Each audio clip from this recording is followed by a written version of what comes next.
La huella de la línea.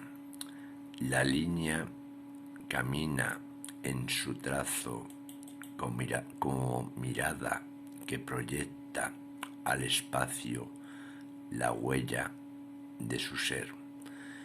Ecos de tintas lacios esquivan los contornos del papel.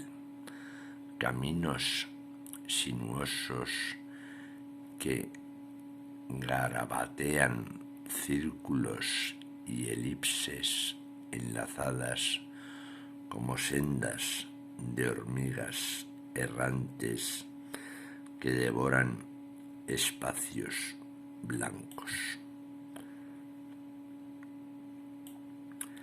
Cincel de tinta.